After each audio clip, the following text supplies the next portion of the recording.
Halo guys, kembali lagi di channel HP Bay. Oke, di sini aku udah nggak di kosan ya guys ya, bikin video kayak dulu lagi, sharing seputar dunia per-HP-an. Yang biasanya aku ngomongin soal suka duka pakai HP, kali ini aku nggak ngomongin suka duka guys. Langsung aja review nih ZTE Blade A72. Jujur kenapa aku nggak bikin video suka duka? Karena aku susah nyari dukanya guys di sini. Sedikit catatan guys, aku ngerasain kalau ini bukan HP refurbish yang daur ulang gitu, yang biasanya nawarin HP harga murah banget atau RAM-nya gede tapi kualitasnya tuh parah. Setahu aku yang aku rasain ini bukan HP refurbish guys, tapi kayak HP stok lama yang lagi ready gitu lah. Dan ini juga HP resmi ya guys ya, jadi nggak usah khawatir soal jaringan.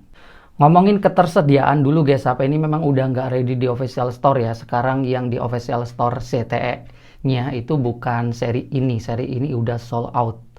Karena ini juga keluaran tahun lama yaitu 2022 dan harga dulu tuh waktu rilis awal-awal tuh di 1,7 juta. Cuman sekarang tuh harganya turun bisa dibilang 50% ya. Dan sekarang itu kalian bisa cari HP ini di seller lain di sekitar 700 sampai 800 ribuan.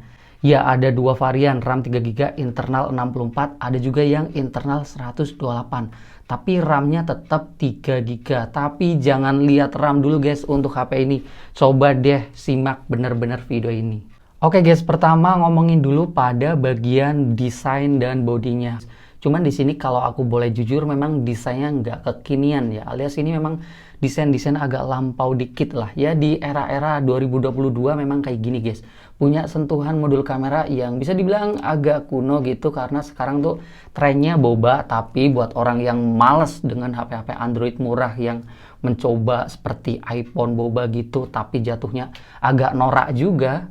Mungkin pakai HP modul kamera seperti ini kelihatan lebih kalem dan sopan aja. Di luar kamera finishingnya juga bener-bener standar banget ya. Di sini ada dua sentuhan warna yang berbeda gitu, tapi nggak menampilkan gradasi warna yang terlihat mewah atau kelihatan bagus aja. Di sini bener-bener simple kayak gini dan finishingnya juga bener-bener kerasa murah. Alias plastiknya tuh kerasa banget waktu dipegang guys.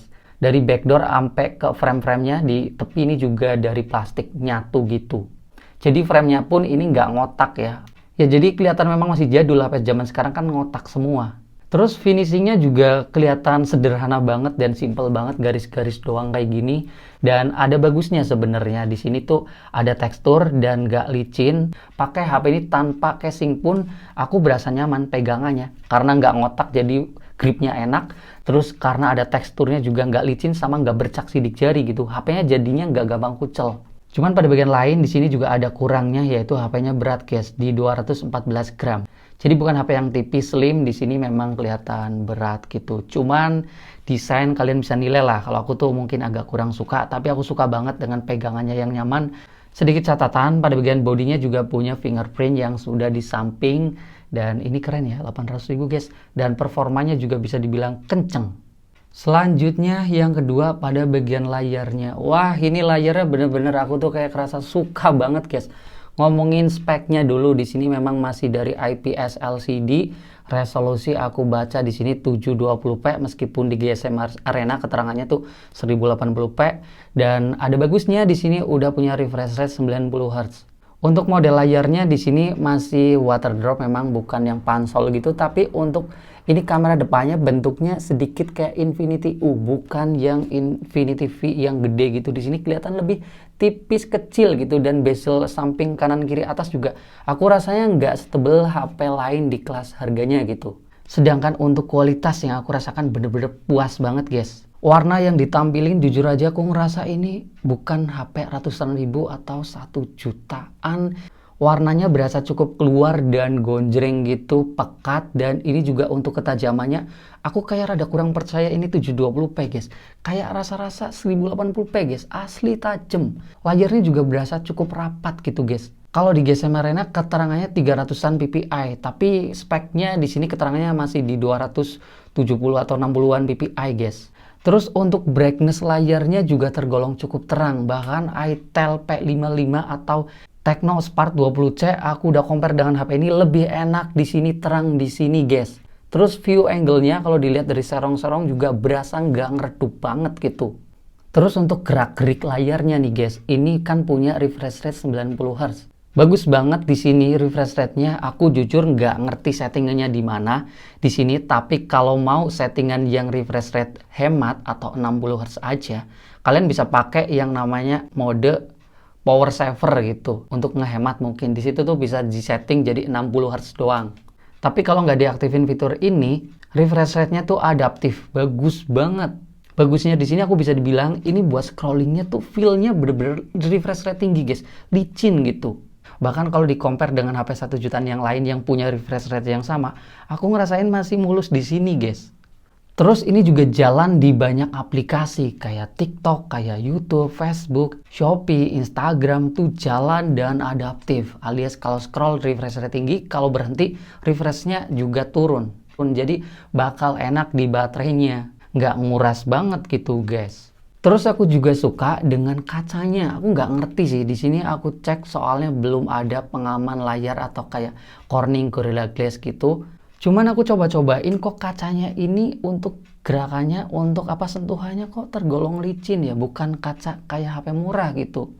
Kalian pasti pernah ngeh atau ngerasain tempered glass yang kualitasnya bagus atau tempered glass buat gaming yang itu agak licin. Asli di sini rasanya kayak gitu. Selanjutnya pada bagian performanya. Ya biasanya HP murah atau ratusan ribu gini 1 jutaan juga masih banyak. Yang paling disunat itu performanya guys. Alias kerasa lemotnya nggak enaknya. Tapi jujur aja di HP ini kok beda ya. Meskipun RAM-nya ini cuma 3 doang. Tapi memang karena chipsetnya ini udah tergolong baik guys. Unisoc T606 didukung. Waduh didukung kayak Pilpres. Internal yang cukup gede 128. Ada yang 64, tapi yang aku pakai yang 128. Apalagi ini memorinya tipenya udah UFS, guys. Ngomongin skor Antutunya dulu nih, bisa dapat di 233 ribuan, padahal ini RAM-nya cuma 3, guys. Antutu segini tuh udah kayak Itel S23 yang RAM-nya 8, internal 128, guys. Aku tuh pernah bahas dulu, itu di sekitar 240 ribuan, jadi beda tipis doang. Ini RAM-nya 3, lagi-lagi inget ya. Kalau ngomongin performa buat harian, buat multitasking, ngejalanin aplikasi yang banyak, memang di sini banyak logout, login ulang gitu, nge-refresh gitu guys. Tapi untuk kecepatan buka aplikasinya, jujur aja ini kenceng, nggak lemot. Dan buat ngejalanin aplikasi juga berasa enteng aja, buat scroll-scroll gitu, geser-geser. Buat apa aja lah, pengoperasian aplikasi berasa enteng, berasa ringan gitu guys. Yang luar biasanya lagi, untuk performa main gamenya tergolong bagus guys, padahal RAM-nya cuma 3 ya. Untuk Mobile Legends settingan grafis bisa super ultra, ngeri nggak tuh?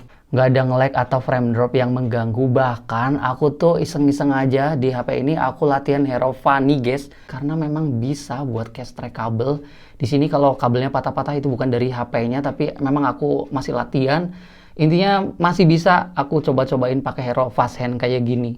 Kalau buat main PUBG di sini dapat settingnya juga lumayan oke guys untuk harganya, yaitu bisa mentok HD high atau smooth high atau balance high gitu. Ultranya belum kebuka memang, tapi ingat harga.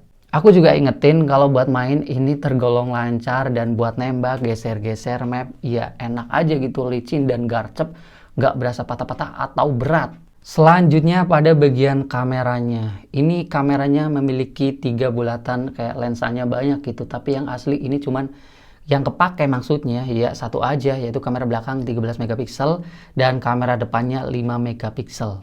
Jujur aja untuk kualitas kamera memang ini tergolong agak kurang oke, atau kalau kasarannya ya memang masih jelek.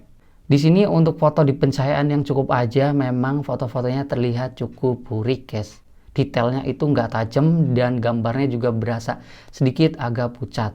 Meskipun di sini fitur-fiturnya cukup banyak ya guys ya, bahkan mode manual ada, terus mode pro malam juga ada, tapi ya untuk foto standar aja kurang oke. Nah kalau buat foto malam hari di sini pro malamnya juga kurang bisa ngebantu, hasilnya tetap ya gitu, noise-nya banyak dan warnanya kurang oke lah, masih kusem dan juga terlihat masih burik. Untuk foto selfie-nya juga kayak gitu guys, ya selfie-nya masih kurang oke, gambarnya kerasa lagi-lagi burik dan warnanya juga agak kusem. Kalau untuk kualitas fotonya aja kayak gini, apalagi kualitas videonya, ya hanya sekedar bisa ngerekam aja guys. Jangan ekspektasi buat bagus-bagusan. Di sini resolusi 1080p 30 fps, tapi kualitas memang masih kurang oke. Jadi kualitas kameranya memang hanya sekedar buat dokumentasi atau ya kebutuhan ini ada kameranya gitu guys. Selanjutnya pada bagian speakernya guys, jujur aja ini HP harga 800.000 kan. Jadi aku tuh sebenarnya nggak mau komentar banyak soal speaker, tapi kalau disuruh sharing ya tetap aja ini speakernya memang masih tergolong kurang oke. Pertama masih mono speaker, wajar banget. Tapi kualitasnya meskipun ini mantan HP 1 jutaan dulunya, tapi memang masih kerasa kurang bagus. Yang paling kerasa banget sih volumenya memang kurang lepas guys. Dan ini kayak berasa lumayan kurang keluar, agak sedikit mendem gitu. Kayak nggak, all in aja, all in kayak capres. Suaranya sedikit agak cempreng dan kurang bulat. Dan ini juga kayak berasa ya asal bunyi aja gitu guys. Ya karena speakernya ini udah paling keras guys. Udah mentok. Kalau diturunin ke 50%, lumayan kerasa kecil sih. Jadi ya speakernya hanya sekedar ada kalau menurut aku, tapi lagi-lagi kalau ingat harga ya ini bukan problem yang kerasa.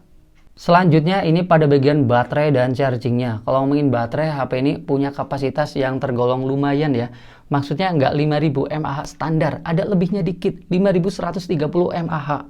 Untuk pemakaian yang kurasakan juga tergolong cukup awet guys. Untuk screen on time yang aku dapetin dari baterai 100% ke 10% menggunakan jaringan data, ini bisa dapat di 7 jam lebih. Padahal pemakainya tergolong agak berat karena aku main game mulu gitu guys. Kalau pemakaian biasaku ini sebenarnya sedikit lagi tembus di 8 jam ya. Di 7 jam 52 menit ini baterai masih 10%. Kalau ke 0% ya kayaknya tembus di 8 jam lebih sih. Terus ngomongin chargingnya juga tergolong luar biasa. Ini 800 ribuan sudah bisa dapat charging di kecepatan 22,5 watt. Dan sudah dikasih charger bawaannya yang support juga guys 22 wattnya. Aku ngecas dari baterai 10% ke 100%, cuman butuh waktu di 1 jam 55 menit. Intinya kecepatan chargingnya tergolong lumayan dan ini udah fast charging kan dibanding HP 1 jutaan. Sekarang juga masih banyak yang 18 watt doang atau 10 watt doang yang kecepatannya biasanya kalau pengujianku 10-100% itu di 2 jam setengah guys, atau ada yang tembus di 3 jam. Oke guys, sekarang saatnya closing dan sedikit kesimpulan di ZTE Blade A72 dengan harga 800 ribuan sekarang kira-kira worth it atau tidak? Tentunya aku dengan jawab sangat yakin, maksudnya. Ini worth it parah guys untuk HP pertama, HP kedua, atau jadiin HP ketiga.